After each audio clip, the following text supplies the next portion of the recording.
I never been friends with Epstein. Donald and I were invited to the same parties as Epstein from time to time, since overlapping in social circles is common in New York City and Palm Beach.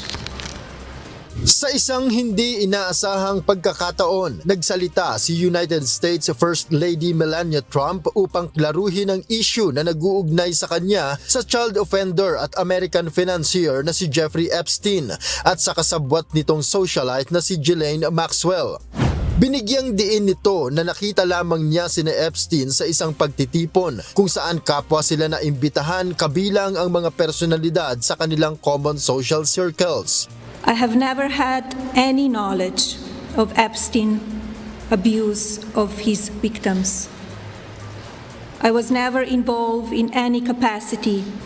I was not a participant, was never on Epstein's plane, and never visited his private island.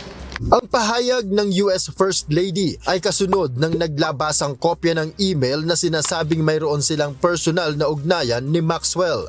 To be clear, I never had a relationship with Epstein or his accomplice, Maxwell. My email reply to Maxwell cannot be categorized as anything more than casual correspondence. My polite reply to her email doesn't amount to anything more than a trivial note.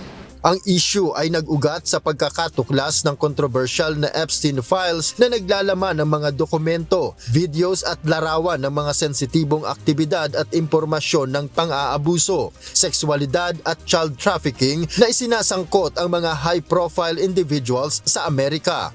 Kasunod ng press conference ni Melania, naglabas ng pahayag ang mga survivor ng naturang kaso. Binatikos ng mga ito ang pagbabaliktad ni Melania upang ang bigat ng kaso ay mapunta sa kanila. Anila nagawa na nila ang lahat, maging ang paglantad at pagsasampa ng kaso. Nasa desisyon na ngayon ng US government at na may katungkulan na ilantad ang kanilang sarili. Ayon sa mga kritiko ng Trump administration, nakapagtataka na biglang binuhay ni Melania ang issue na pinakaiiwasang talakayin ni US President Donald Trump. Ngayong abala si Trump sa giyera sa Middle East. Nauna ring sinabi ni Trump na hindi kilala ng US First Lady sina Epstein at Maxwell. Sa huli ng kanyang pahayag, nanawagan pa si Melania sa US Congress na umaksyon dahil aniya hindi nag-iisa si Epstein, bagay na tila kakatwa para sa mga kritiko dahil ang kaso ay hayagang pinakaiiwasan ni US President Trump na matalakay sa publiko. Now is the time for Congress to act. Epstein was not alone.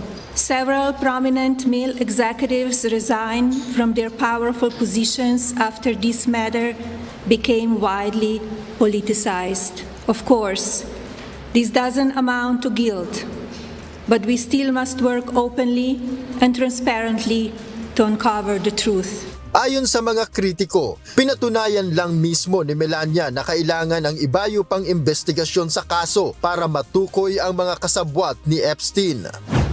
Si Epstein ay naaresto noong 2019 at nagpakamatay sa kanyang selda habang gumugulong ang kaso.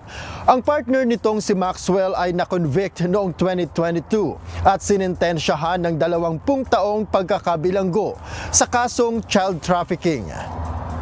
Noel Poliarco, UNTV News and Rescue, Canada. Diyos ang aming sandigan, serbisyo publiko ang aming pinahahalagahan.